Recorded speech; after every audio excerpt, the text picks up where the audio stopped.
Friends and colleagues, my today's discussion is difficult calcified cases, what to do and what not to do. So obviously coronary artery calcification is a huge problem for interventional cardiologists, and when we have coronary artery calcification, it increases the risk of procedural failure and complications. We have problems in delivering our stent, and even if we manage to deploy our stent, there's always a chance that there might be under-expansion, asymmetric expansion, or malapposition. So there are algorithms which give us an idea of what to do when we see a calcified lesion. When the calcium is significant, moderate to severe, it is even visible angiographically. And when we see a visible angiographically calcium, once we've wired the vessel, if we are able to take a lowest diameter balloon down, then maybe we can work with NC balloons, cutting balloons, etc. But if that lowest diameter balloon fails to pass, then you have to know that you will need an atherectomy device.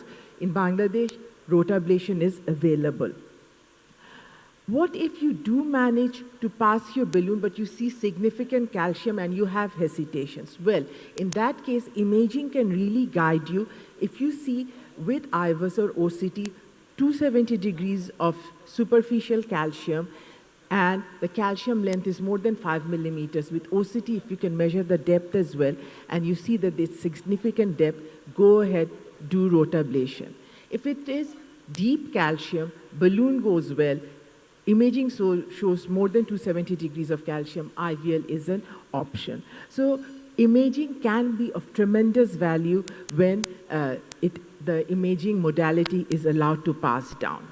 So let's go through a couple of cases. So the first case is an 84-year-old, very frail female with multiple comorbidities with an ejection fraction of 48%.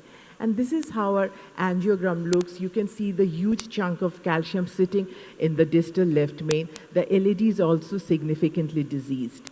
So this is the left side, and the RCA, that is also a dominant vessel, calcified, and it has a CTO from its mid-segment. So which vessel do we treat first? This huge calcium that we're seeing, what do we do? So obviously we didn't want to touch the left side first. We wanted to gain a bit of myocardium first, give our patient some time. So we decided that we're going to tackle the right coronary artery first. Now tackling this right coronary artery would also not be very easy because the disease started from the ostia of the RCA. So we took a wire, a floppy wire with a microcatheter, and we were able to negotiate that wire into the RV branch. We then took another wire and we took the microcatheter, went up to the CTO, we changed our routine wire for a Conquest Pro wire, and with the help of the Conquest Pro, we were able to negotiate into the RCA.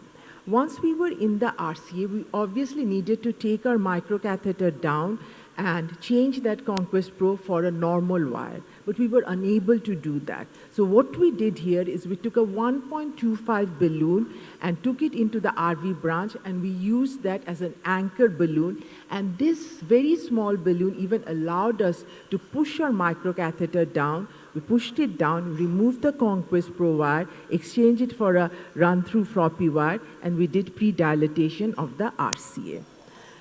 After this, we were able to do IVUS study at this point, and we saw that there was significant amount of nodular calcium, but we've managed to crack quite a bit of it. So we then took a Wolverine balloon for our ostia of the RCA. We did a better job of pre-dilatation with our Wolverine balloon as well as with NC scoring balloon. And with the NC scoring balloon, we went up to very high pressure. We then took two stents, deployed them, did post-dilatation, and with post-dilatation, we also went up to very high pressure, and this was the final result. So now we have secured the right coronary artery. She's an elderly female. She's tolerated this procedure very well, and so we called it a day, and 5 days down the road, we did the left side. And this left side we did last year for BSCI as a live case, and as you can see, there's this huge amount of calcium in the distal left main. Wiring this vessel proved to be quite difficult because it was almost like a subtotal occlusion, and our wire, as you can see, was deflecting away due to this huge chunk of calcium. What we did is we took a microcatheter. We positioned our microcatheter, and with very, very gentle rotation, we were able to take our wire down. We exchanged it for a rota wire, and without further ado, here we knew that we would need to do rotablation. So we first did rotablation with a 1.25 burr. Many of us have reservations of using a 1.25 burr because we think about the Kokoshi effect. But here we knew that we needed to do it with a 1.25 because it was almost a subtotal occlusion. Once we did that, we then stepped up our burr and went to 1.75 millimeters. We did rotablation with that as well. After that, we did an IVER study. And with that IVER study, we could see that there was this huge sort of barrel of calcium in the ostia of the LCX. The other calcium we had managed to crack. So without further ado, we did pre-dilatation with the NC scoring balloon. The LCX we felt was a small-sized vessel. We'd already opened up the RCA. She's an 80-year-old lady. So we decided to keep it simple. We took a 3.5 by 48 millimeter synergy, and you can appreciate, before this even a wire was not passing. We struggled with the wire. Now after rotablation and after NC scoring balloon, a 3.5 by 48 millimeter drug-eluting stent went very easily. And that is the beauty of preparing your lesion well. So in a calcified lesion, the number one thing to do is prepare your lesion well. Use as many tools as you need, but prepare your lesion. Once our stent was deployed, we did proximal optimization with a larger sized balloon. We did IVERs. We saw that there was a bit of a malapposition in the proximal part, so we did further report with a 5 millimeter balloon. And this was the final result. I'll go very briefly through a second case. This was also a live case that we did for India. And here you can see there's ostial left main disease. And there is also, RC also has an ostial disease. The RC, I'm sorry that that doesn't show here very well. So which site do we treat first? Here the RCA is the lifeline. It is giving collaterals to the left side. We cannot touch the RCA first. So what we did is we decided to tackle the left side first. We struggled with wiring the vessel because the ostia of the left vein was diseased. We managed to maneuver our wire, and once we maneuvered our wire, we exchanged it for a rota wire here as well, and without further ado, we did rotablation.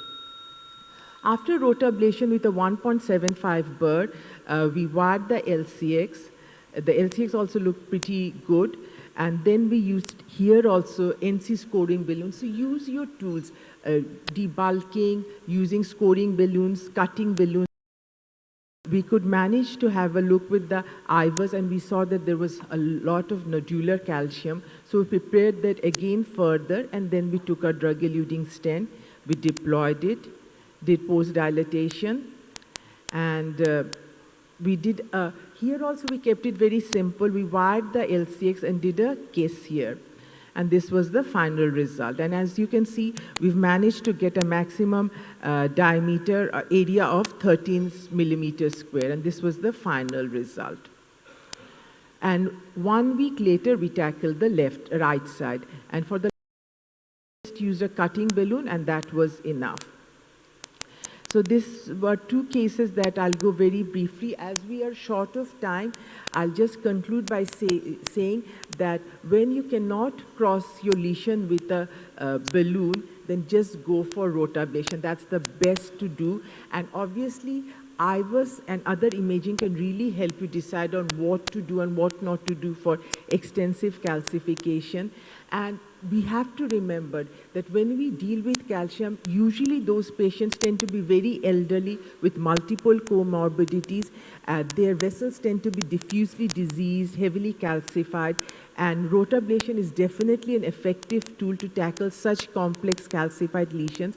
But after rotablation, you need to prepare that lesion properly, and for that you need tools like cutting balloons, scoring balloons, NC balloons, and Finally, when you use one of the third generation or second generation drug-eluting stents, it can surely optimize your outcome. And for these patients, obviously, you also need to consider dual antiplatelet. But the most important ingredient for any successful complex procedure is the teamwork. And from the entire team of National Heart Foundation Hospital and Research Institute, I would like to thank you all for giving me this opportunity to present some of our experiences of what to do with calcified lesions. Thank you.